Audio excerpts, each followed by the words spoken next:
Assalamualaikum warahmatullahi wabarakatuh. Bagaimana kabar Anda nih sahabat muslimah semua? Senang sekali saya insya Allah Vita bisa menemani Anda dalam setengah jam ke depan dalam program acara Mutiara Muslimah Cinta Islam Bicara. Nah, sahabat muslimah, hari ini kita akan membahas tema yang sangat menarik, yakni mencetak anak tangguh generasi dunia akhirat.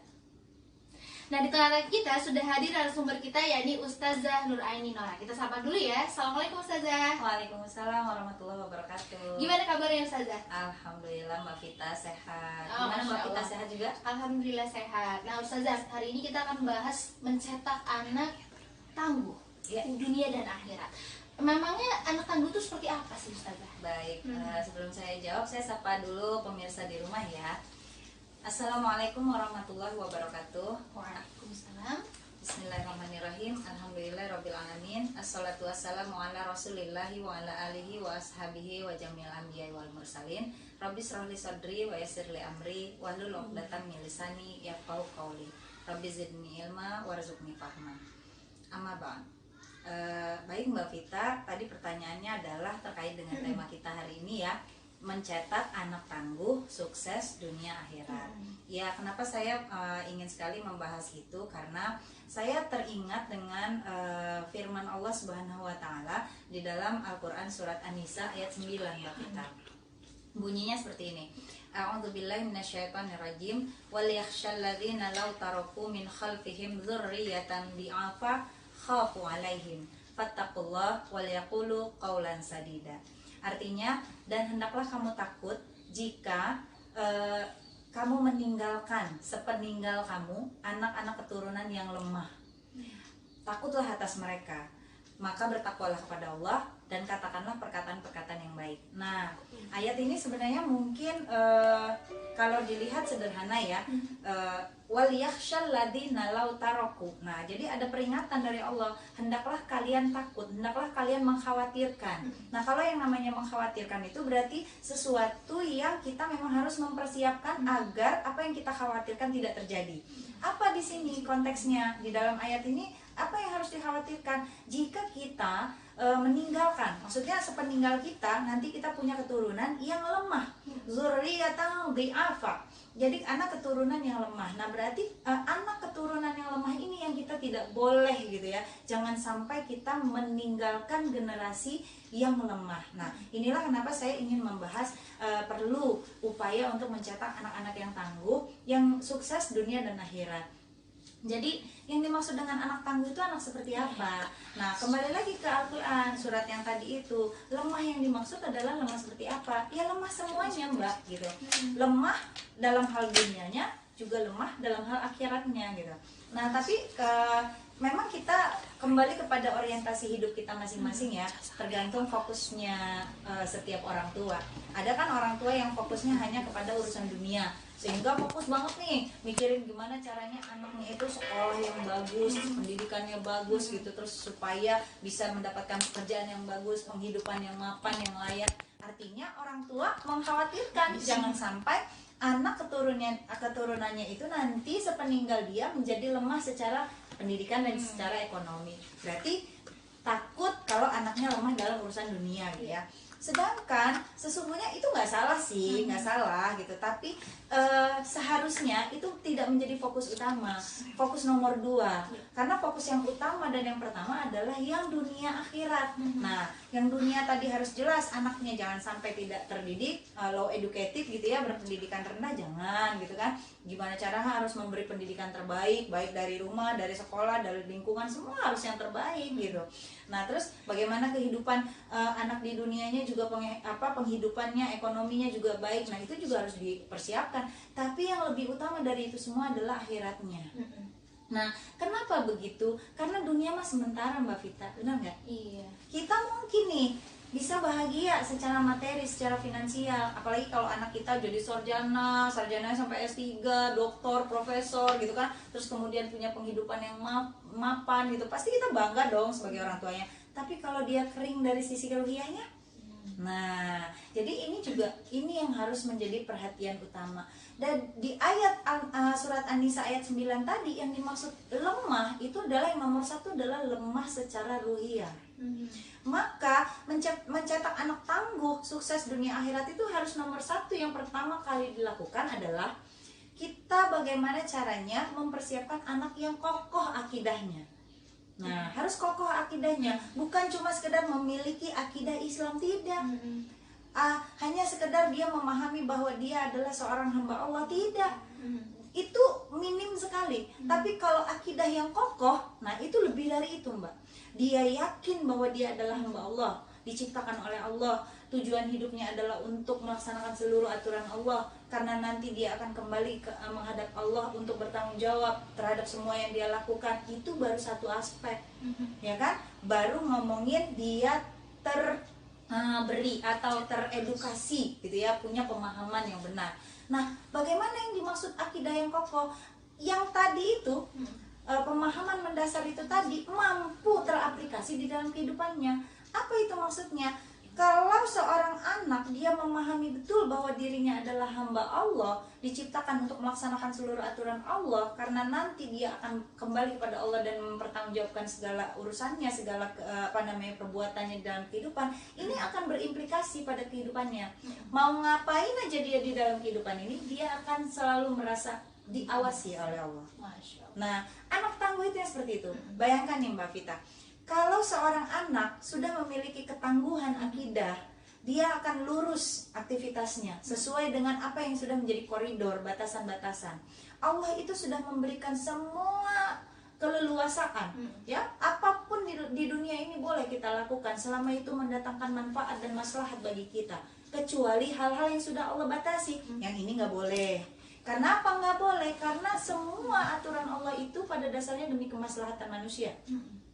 Ketika Allah melarang sesuatu itu karena mendatangkan keburukan, mendatangkan mafsadat, pasti gitu loh. Contoh nih, kalau seorang anak dia faham bahwa dia itu hamba Allah, harus terikat dengan aturan Allah karena nanti akan dihisab gitu, akan dipertanggungjawabkan. Dia tahu bahwa dia memiliki fitrah, dia punya rasa-rasa naluri nih. Salah satu contoh ya, nah kalau zaman sekarang kan anak remaja tuh ya gampang banget ya, contoh persoalan adalah persoalan pergaulan.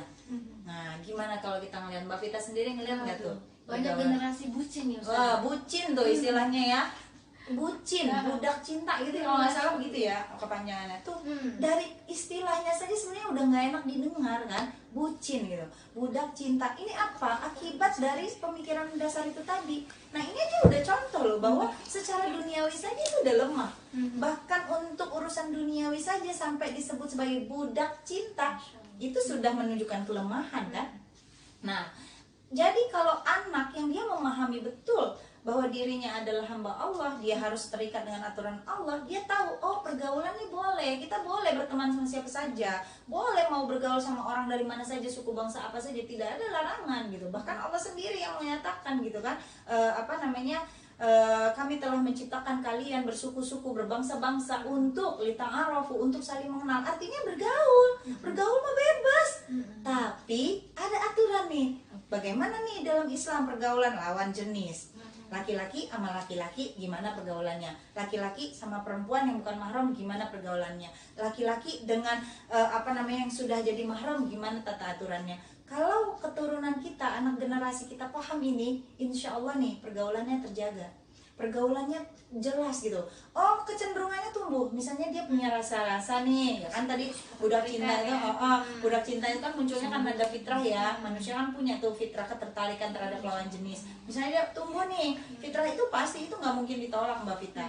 Nggak juga gara-gara orang soleh terus nggak pernah jatuh cinta, itu nggak ada, itu fitrah gitu ya.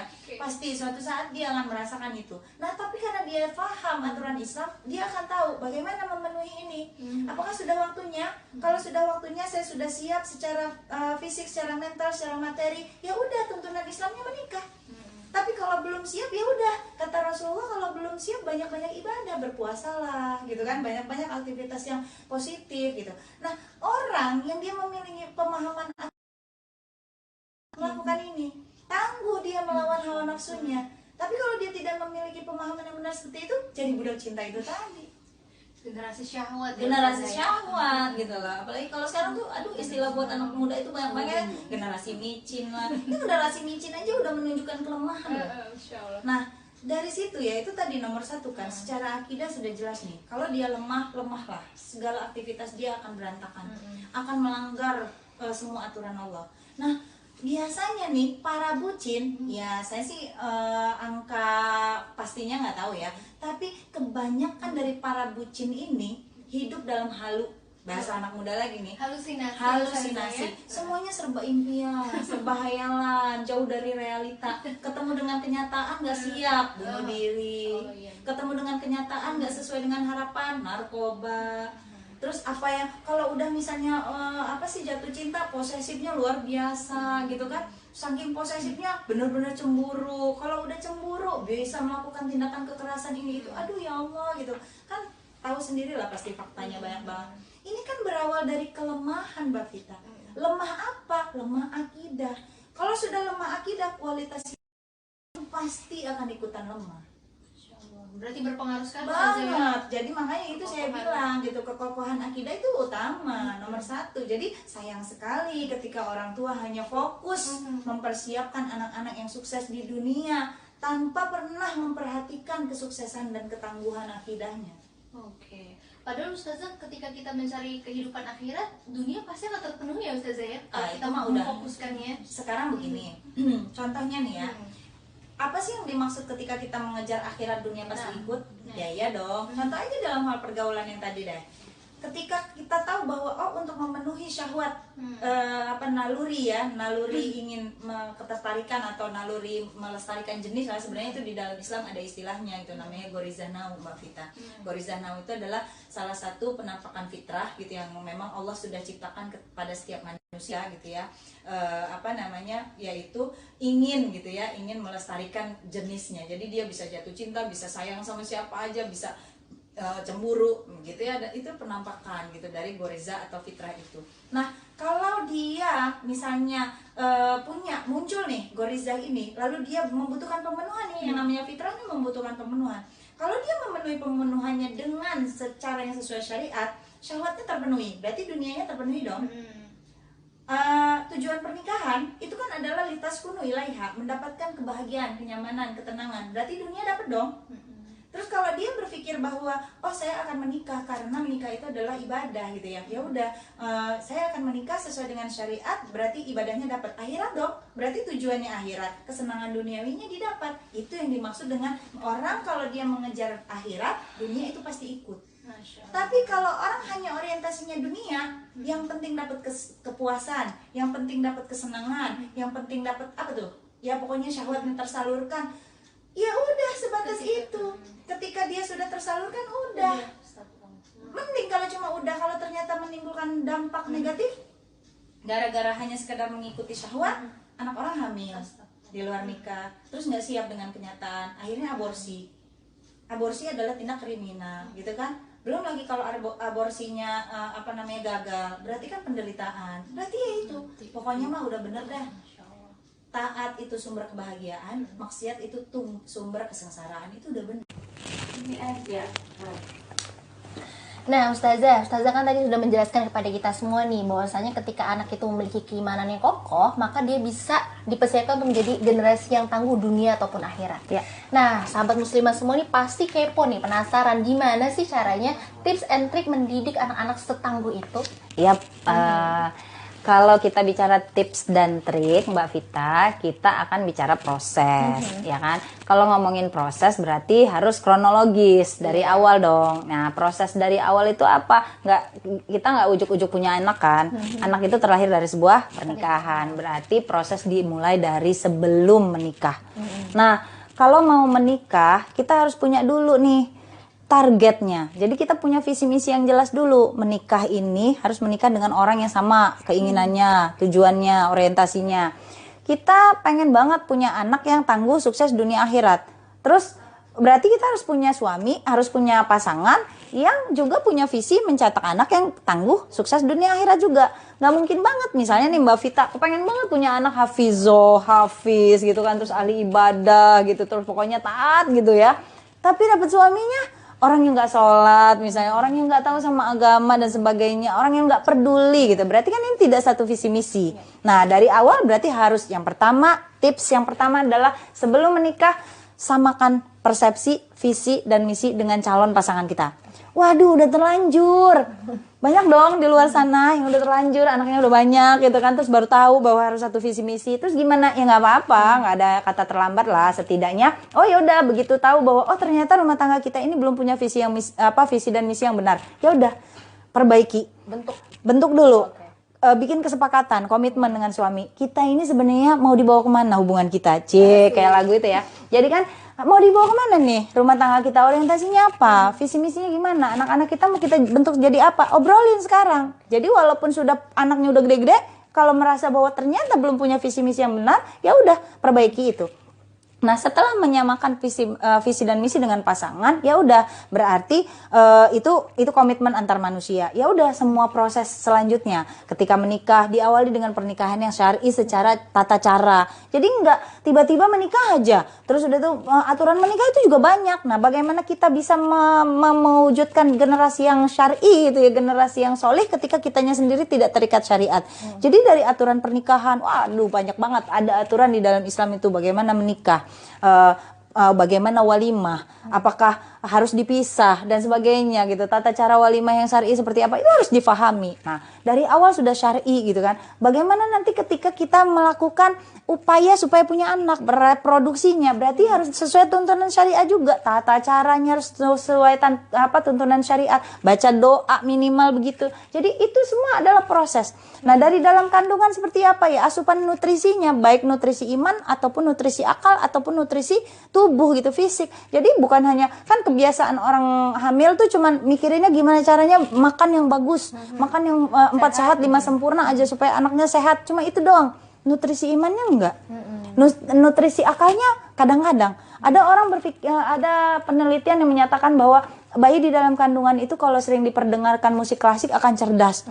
Padahal ada riset lagi loh yang membantah itu, bukan membantah sih sebenarnya, mengalahkan.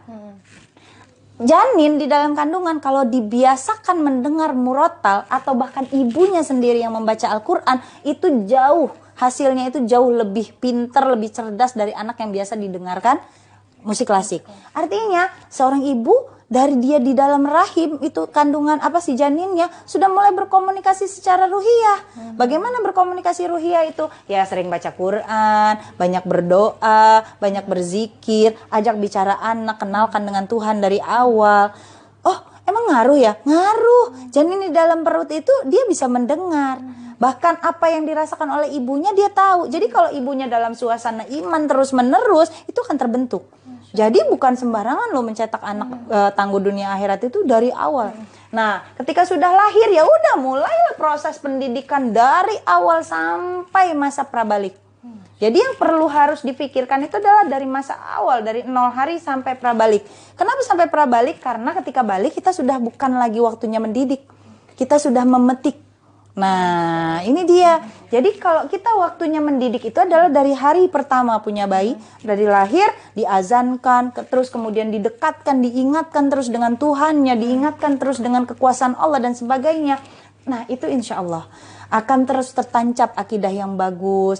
Terus kebiasaan, nah ini juga nih Mbak Vita nanti kalau saya punya baby ya, ajak-ajak bicara anaknya, sering diajak diskusi, sering diajakin ngobrol apa aja gitu loh. Biasakan anak teredukasi, berbicara, berkomunikasi, berkoordinasi, berdiskusi. Itu melatih kecerdasan, daya analisa. Nah kalau udah kita bicara kecerdasan, daya analisa berarti urusan dunia dong. Bagaimana nanti dia menyikapi kehidupannya, penghidupannya, bermasyarakat dan sebagainya, itu dari situ. Banyak banget loh kasus-kasus orang-orang yang anaknya udah usia bicara ternyata nggak bisa bicara. Kalau istilahnya speech delay. Ya 1-2 kasusnya orang-orang yang sebenarnya ibunya udah banyak ngajakin dia ngobrol dan sebagainya, tapi masih ya itu kasuistik. Tapi kebanyakan dari penyebab adalah kurangnya diajak bicara, kurangnya interaksi. Nah, saya tuh pengalaman ya, saya tuh kalau punya bayi tuh sambil masangin popok, saya ngajakin dia ngobrol. Hari ini kita mau kemana ya? Nah, oh iya ya kan kita ada agenda ini nih, gitu-gitu. Diajak merencanakan. Oh ternyata alhamdulillah hasilnya ketika mereka tumbuh, mereka terbiasa merencanakan sesuatu, terbiasa disiplin, terbiasa tahu bahwa oh ini kalau terlambat konsekuensinya begini. Gara-gara yang kayak gituan doang. Terlihat sepele ya Ustazah. Terlihat sepele, tapi itu dampaknya besar banget. Nah, dan itu ketika dia diaplikasikan di dunia bekerja, di dunia profesional, di dunia bermasyarakat, itu kan penting banget gitu loh. Nah, jadi ini luar biasa gitu ya. Jadi berkomunikasi. Nah, terus kemudian peran ayah dan ibu ketika masa pendidikan dari 0 hari sampai usia prabalik itu harus terus-menerus ada, seimbang. Berarti kalau adanya peran orang tua yang utuh, apa deh yang harus jangan sampai terjadi? Kehancuran rumah tangga kan? Anak mau diharapkan untuk tangguh sukses dunia akhirat, tumbuh di rumah yang kacau balau, itu nggak bakal. Nah, tapi kalau keluarganya harmonis, sakinah, mawaddah, warohmah, akan tumbuh optimal. Nah, bagaimana supaya optimal? Sadar peran dan fungsinya masing-masing. Oh, seorang perempuan fungsinya sebagai apa? Sebagai ibu dan istri. Nah, kalau begitu ya laksanakan. Fokuslah di kewajiban itu sebagai ibu dan istri. Maka dia akan orientasinya betul-betul bagaimana menciptakan generasi yang berkualitas dunia akhirat. Ayah fungsinya apa? Ayah adalah qawwam, pemimpin. Dia adalah orang yang wajib menafkahi. Berarti dia fokus untuk urusan nafkah, untuk urusan kepemimpinan. Nah, kalau suami istri tahu betul peran dan fungsi yang seperti ini dan mereka menjalankan sesuai dengan fungsi dan perannya masing-masing, ini anak-anak kan tidak akan kekurangan sosok. Misalnya gini, anak itu hanya tahu ibunya aja. 24 jam yang hadir dalam hidup dia itu adalah ibunya aja. Mau minta duit ya sama ibunya, kena marah ya sama ibunya, nangis ya sama ibunya, mau mandi, mau makan, mau segala macam sama ibunya, sampai ngerjain PR sama ibunya. Ayahnya cuma buat ngasih duit sama ibunya doang. Ibunya kemudian yang mengelola dan sebagainya. Kadang bahkan ayahnya mungkin tidak pernah ada di rumah, kerja luar kota, sekian hari baru pulang dan seterusnya. Giliran sudah pulang nggak juga berkomunikasi dengan anak, boro-boro mau mantau murojaah hafalan dan sebagainya. Ayah ini berarti tidak hadir, hanya ada tapi seperti tiada. Nah, kalau sudah seperti ini dia akan kehilangan sosok. Dari mana seorang anak akan belajar tanggung jawab? Dari mana seorang anak akan belajar kepemimpinan? Dari mana seorang anak akan meneladani ini dan itu yang harusnya diteladani dari seorang ayah? Nah, ini juga bukan berarti yang keluarga yang rapuh itu adalah orang yang break, orang yang divorce. Bukan hanya itu, Mbak. Ada tapi tidak berfungsi itu juga break. Itu juga broken home gitu loh. Nah, jadi panjang sekali prosesnya. Jadi kalau ditanya tips and trick, ya semuanya harus diperhatikan.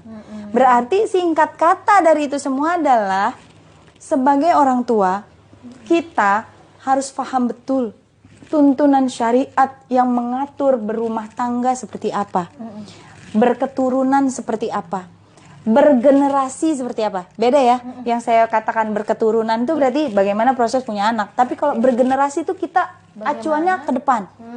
Karena yang namanya generasi itu kan bukan cuma satu anak kita, anak, cucu, cicit semua. Mereka ini yang kelak akan mengelola kehidupan di masa depan. Kayak kita nih sekarang, mungkin kita mengalami kehidupan saat ini nih, aduh kok kayaknya nggak enak amat ya, ekonomi sulit dan sebagainya. Kita pasti punya harapan dong, semoga nanti di era anak-anak kita keadaan membaik. Berarti kita akan berpikir bahwa anak-anak kita adalah pengelola masa depan. Mereka lah yang akan memimpin peradaban ini. Berarti kan itu yang harus kita persiapkan. Ini yang disebut generasi. Jadi kalau keturunan hanya bentuknya secara fisik anak gitu. Tapi kalau generasi itu dia berikut masa depannya. Nah, itu dia Mbak Vita. Luar biasa banget. Ternyata edukasi dalam Islam itu sejak dari memilih. Sejak dari memilih pasangan. Masya Allah. Nah. Berarti kita tuh harus senantiasa belajar ya Ustazah ya? Oh iya, kata berhenti belajar banget. Jadi wajar dong, Rasulullah aja bilang, tuntutlah ilmu dari buayan sampai liang lahat. Berarti nggak ada matinya, nggak ada yang namanya selesai belajar Islam. Kenapa sih harus belajar Islam? Perlu nggak sih kita belajar yang lain? Ya perlu, tapi Islam itu pokok. Karena Islam itu adalah akidah dan juga aturan. Bagaimana kita menjalani kehidupan ini supaya sukses dunia akhirat, itu kuncinya adalah ketika kita memahami dan melaksanakan Islam. Kalau kita tidak memahami dan melaksanakan Islam, maka itu tidak akan didapat. Memahami Islam tapi tidak dilaksanakan juga jauh panggang dari api, Mbak. Prakteknya sih Islami, sholat sih, tapi nggak tahu kenapa harus sholat. Esensi sholat itu apa? Target dari sholat itu apa? Ya sholat aja, nggak ngebekas. Akhirnya wajar kalau kita STMJ, sholat terus maksiat jalan ya kan. Nah ini kenapa? Karena dua-duanya enggak. Kalau di dalam bahasa Islamnya itu ada akliyahnya harus Islam, pola pikirnya harus Islam, nafsiyahnya, pola sikapnya juga harus Islam. Nah kalau pola pikir sudah Islam, pola sikap sudah Islam, maka yang terbentuk adalah saksiyah, kepribadian Islam. Anak-anak yang tangguh yang akan mencapai kesuksesan dunia dan akhirat itu adalah anak-anak yang bersaksiyah Islam, yang pola pikirnya Islam, yang pola sikapnya Islam. Masya Allah. Gitu. Berarti luar biasa ini perjuangan tanpa henti. Betul ya, orang tua ya. banget. Masya Allah. Nah, Nah Ustazah mungkin ada closing nih buat kita semua nih, buat sahabat muslimah di rumah. ya sahabat muslimah dimanapun Anda berada, Masya Allah, ini pesan spesial lah buat para calon bunda, calon ibu, calon mama. Buat Mbak Vita nih spesial kayaknya ya. Amin, ini Ramadan nih Ustazah. Iya betul, saya doakan lah mudah-mudahan mendapatkan pasangan yang satu visi misi. Amin. Nah jadi sebelum nyari pasangan Mbak Vitanya dulu ya, yang bikin visi misi yang jelas gitu ya, visi misi yang harus dunia dan akhirat. Jadi ayo para bunda, para mama, para ibu, dan juga para calon-calon mama, bunda, dan ibu, siapkan visi misi yang jelas. Jadikan cita-cita terbesar ketika kita hidup adalah untuk sukses dunia dan akhirat, dan juga untuk membentuk keturunan dan generasi yang sukses dunia akhirat. Berdasarkan ayat yang tadi sudah saya bacakan, jangan sampai karena kelemahan kita, karena keminiman ilmu kita justru ternyata meninggalkan anak-anak yang lemah, yang tidak mampu bertahan dunia dan akhirat. Begitu. Masya Allah, jazakillahu khair nih Ustazah. Masya Allah luar biasa mencerahkan kita semua. Ya, semoga bermanfaat Mbak Vita. Amin, insya Allah. Baiklah sahabat muslimah, semoga apa yang disampaikan oleh Ustazah hari ini mampu menambah wawasan kita, membuka cakrawala berpikir kita bahwasanya Islam itu memiliki solusi. Ya, Islam merupakan bukan hanya ibadah ritual, tapi dia merupakan satu-satunya solusi bagi pemecahan masalah dalam kehidupan. Nah, sahabat muslimah jangan lupa nih untuk kunjungi fanspage Muslimah Cinta Islam Lampung. Di sana banyak sekali artikel-artikel yang bisa bisa di-share karena terkait tentang wanita, anak, dan juga generasi. Baiklah, saya Vita dan seluruh kru yang bertugas pada hari ini mohon undur diri. Terima kasih atas perhatian Anda. Ketaatan jalan menuju kebahagiaan, kemaksiatan jalan menuju kesengsaraan. Muslimah salihah, muslimah cerdas, muslimah cinta Islam. Wassalamualaikum warahmatullahi wabarakatuh. Waalaikumsalam warahmatullahi wabarakatuh.